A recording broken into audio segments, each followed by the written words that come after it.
포비님 사연입니다. 아들 100일 때 겪은 일. 안녕하세요, 왓썸님, 그리고 섭구님들. 이 이야기는 전부터 올릴까 말까 계속 망설이던 글입니다.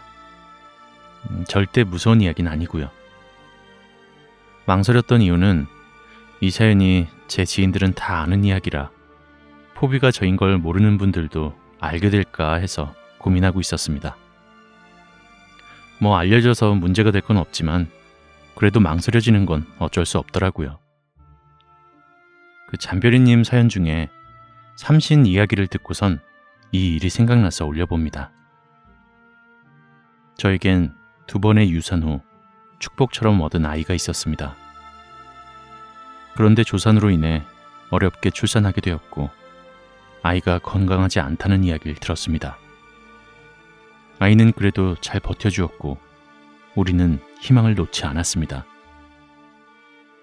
그렇게 며칠 후 산후조리 중인 아내를 병원에 두고 다음날 출근을 하기 위해 집으로 가는데 이상하게 기분이 울적했습니다. 원래 술을 혼자 마시지 않는데 막 갑자기 술이 마시고 싶고 기분이 처연해지더군요. 그래서 편의점에서 파는 치킨 2조각과 맥주 2캔을 사서는 부천 시절 신혼집 문간방을 올라가는 그 계단에 앉아 홀짝이며 먹고 있었습니다. 갑자기 이유 없이 막 눈물이 나고 서러워지는 기분이 들더라고요. 북받치고 서러운 느낌에 하염없이 눈물을 흘리며 술을 마신 뒤 집으로 들어가 보았더니 병원에서 부재중 전화가 왔습니다. 아이의 심장이 멈춰간다고 말이죠. 아이가 태어난 지 13일이 지난 날이었습니다. 어쩌면 그날, 그 순간 13일 만에 다시 하늘로 돌아가야 하는 아이의 서러움과 슬픔을 제가 느낀 건지도 모르겠습니다. 폐혈증으로 심장이 멎은 그 아이를 보내던 날, 너무 슬피 우시는 장모님과 아내를 달래고자 제가 했던 말이 있었습니다. 애는 꼭 돌아올 거예요. 아마도 아직 우리가 준비되지 않았다는 걸 알고 잠시 물러갔다가 돌아올 준비를 하는 걸 거예요. 그렇게 2번의 유산과 조산이 되어 폐혈증으로 13일 만에 하늘로 올라간 아이. 나중엔 오죽하면 부모님도 포기하시고 인연이 닿는 아이로 입양을 알아보자 하실 정도였습니다. 그런데 부모님의 입양 말씀에 고민을 하던 중 지금의 아들이 저희에게 찾아왔습니다. 아이를 떠나보내고 2년 뒤 출근 중에 길을 가고 있었는데 갑자기 이유 없이 눈물이 났었습니다. 눈물을 닦고선 멍하게 서 있었는데 귀에서 깨르륵 하고 아이의 웃음소리가 들려왔습니다. 그리곤 제 귓가에 누군가가 속삭였습니다. 아빠, 나 약속대로 왔어. 아무것도 할 수 없었고 그저 멍하니 서서 이유 없이 흐르는 눈물만 닦았습니다. 그런 느낌이 나며 슬픈 것도 서러운 것도 아닌데 눈물은 계속 흐르고 아이의 목소리에 저도 모르게 이런 느낌이 들었습니다. 정말 너구나. 돌아왔구나. 정말로 우리한테 돌아왔구나. 그날 회사에서 일을 어떻게 했는지도 기억하지 못할 정도로 정신이 나가 있었습니다. 혹시라도 아내가 알면 그 또한 스트레스가 되지 않을까 걱정도 되었고 확실한 결론이 날 때까지는 이야기하지 않기로 했습니다. 그리고 이틀 뒤 꿈을 꾸었습니다. 당시 저희 본가에선 10년 정도 말티즈 강아지 한 마리를 키우고 있었습니다. 꿈에 집에서 키우던 강아지가 보여 저도 모르게 팔을 벌려 앉으며 나나야 이리 와 하고 강아지를 불렀습니다. 나나는 언제나 저를 많이 따랐고 제가 주저앉아 팔을 벌리면 언제나 저에게 뛰어와 안겼습니다.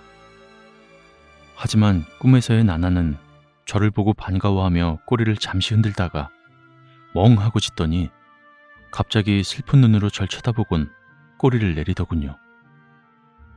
그리곤 쓸쓸히 돌아서며 제가 불러도 돌아보지 않고 힘없이 어디론가 향해 걸었습니다.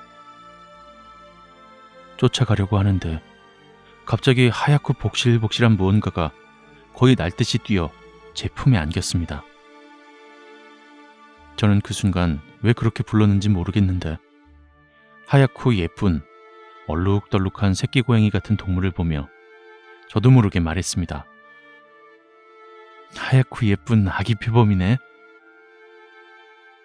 그렇게 꼭 끌어안았죠. 그 새끼 표범은 나나에게 갸르릉 대었고 순간 돌아보던 나나가 어디론가 서둘러 가버렸습니다. 그렇게 예뻐했던 나나인데 저도 모르게 그 새끼 표범에게 완전히 반해버려 그 표범만 안고 있었습니다. 그리고 그 꿈속에서 또 꿈을 꾸었습니다. 악몽을 많이 꾸던 편이었는데 이때도 꿈속에서 악몽을 꾸게 되었습니다. 그렇게 시달리던 찰나에 귀에서 날카로운 포효 소리가 들려왔습니다. 뭐랄까요? 새끼 표범이나 새끼 호랑이가 화나서 소리를 지르면 이런 소리가 날까요? 캬 하는 소리에 순간 꿈속에서 절 괴롭히던 존재들이 마구 흩어지며 꿈속의 꿈에서 벗어났고 정신을 차려보니 그 새끼 표범이 제 얼굴을 핥으며 저를 쳐다보고 있었습니다. 그리고 깨어난 저에게 다시 파고들어 안겼습니다. 그렇게 그날 몽중몽을 몇 차례 꾸게 되었고 그때마다 그 새끼 표범은 절 깨워주었습니다. 덕분에 남은 시간은 정말 그 새끼 표범과 평온하게 지내는 꿈을 꾸며 편히 잘 수 있었습니다. 그리고 이틀 뒤 본가에 전화했던 저는 깜짝 놀라고 말았습니다. 사흘 전에 어머니께서 갑자기 나나를 다른 집으로 보내자고 하셨답니다. 어쩐지 아이가 올 것 같은 느낌인데 아이와 나나가 안 맞을 것 같은 느낌이 든다며 말이죠. 결국 10년 동안 함께하던 나나는 그 다음날 어머니의 지인 댁으로 가게 되었고 이에 서운했던 동생과 좀 많이 다투셨다 들었습니다. 꿈에서처럼 나나가 정말로 다른 곳으로 가게 된 것이죠. 아, 정말 왔구나라는 확신이 들었습니다. 다행히 아이는 정말 건강하게 무사히 저희 품에 와주었습니다. 다만 아주 활기찬 덕에 아내가 입덧이 심해 고생을 많이 했었다는 게 큰 문제이긴 했죠. 그렇게 태어난 아이는 기분 탓인지 인큐베이터에 있던 그 아이와 너무나 닮아 있었습니다. 뭐 엄마와 아빠가 같은 사람이라 그랬을지도 모르겠지만 왜 저는 그 녀석이 다시 온 것 같다는 생각을 했는지 모르겠습니다. 아이를 키워본 분들은 아시겠지만 아이는 100일 전과 후로 나뉜다고 하죠. 정말 등에 센서를 풀가동으로 엄마가 잠시라도 떨어지면 큰일 날 정도였습니다. 게다가 엄마가 느껴지지 않으면 정말 세상 서럽게 울어대서 아내나 저나 모두 힘들었던 기억이 있네요. 밥을 먹을 때는 유모차에 앉혀 제가 한 손으로 유모차를 움직이고 일부러 아내와 크게 대화하며 엄마 아빠 모두 여기 있다라고 안심을 시켜야 울지 않아서 밥을 먹을 수 있을 정도였으니까요. 100일이 지나면 조금 나아진다더라 하는 이야기에 희망을 걸며 지냈습니다. 그리고 100일이 되기 하루 전 퇴근해서 아내와 함께 시장을 보러 나왔습니다. 바람도 쐴 겸 아이 기분 전환도 시킬 겸 말이죠. 겨울이었지만 그래도 꽁꽁 싸매고 나왔습니다. 하도 아내가 고생을 해서 아내가 삼신상을 차리면 그래도 삼신할머니건 누구건 간에 도와주지 않을까 하는 생각이 들었었나 봅니다. 아내의 고생을 옆에서 봐왔고 저 역시도 힘들었었기 때문에 지푸라기라도 잡는 심정, 그리고 어쩐지 그렇게 해야 할 것 같은 기분이 들어 깨끗하게 모양이 예쁜 제철 과일들과 떡을 사왔습니다. 그리고 100일째 아침, 아이는 어쩐지 기분이 좋아 보였습니다. 저희는 아이를 데리고 마루로 나와 머리맡에 작은 상을 차리고 거기에 사온 과일과 떡을 두고 건강하게 예쁘게 자라게 도와달라고 기원했습니다. 아이를 위해 차린 상인 걸 아는 건지 아이는 너무나 기분 좋게 깨르르 웃으며 하늘을 향해 뭐라 손짓 발짓을 해대며 옹알거리더라고요. 어찌나 귀엽고 사랑스럽던지. 갑자기 장난기가 발동해서 아내의 손을 잡고 조용히 방으로 들어갔습니다. 그리고 조용히 아이를 지켜보았습니다. 잠시도 엄마가 없어도 난리가 나던 아이가 신기하게도 10여 분을 정말 웃으면서 누구랑 이야기하듯 깨악깨악거리고 옹알거리더라고요. 무섭다는 생각은 전혀 들지 않았습니다. 그저 신기하고 예쁘다는 생각만 들었죠. 네, 콩깍지가 제대로 씌인 겁니다. 한참을 누군가와 웃고 떠들며 손짓 발짓을 하던 아이가 하늘을 보며 바동대더니 저희를 부르는 소리를 냈습니다.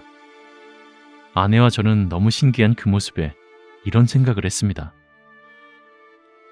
아이는 정말 하늘에서 온 천사여서 100일이 되던 날 세상에 적응하고 잘 살아온 아이를 축하해주기 위해 같이 놀던 천사들이 왔다.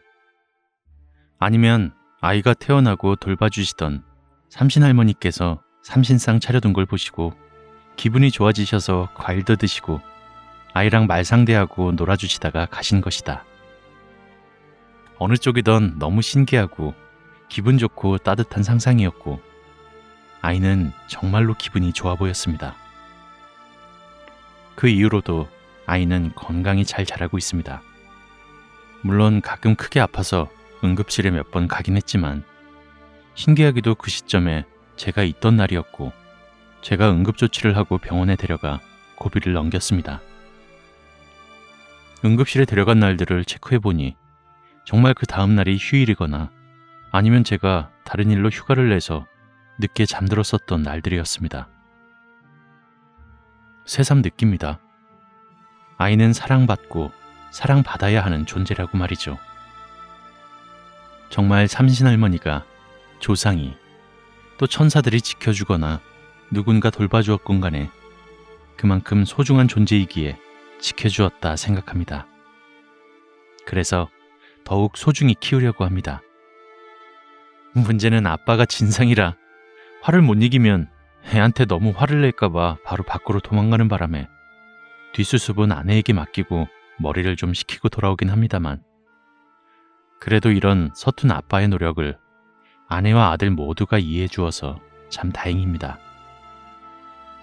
넉넉한 형편은 아닌지라 물질적으로는 풍족하지 못해도 그래도 사랑한다, 잘한다 소리는 아끼지 않고 해주려 노력하고 있습니다. 제 이야기는 여기까지입니다. 모두 행복하세요. 감사합니다.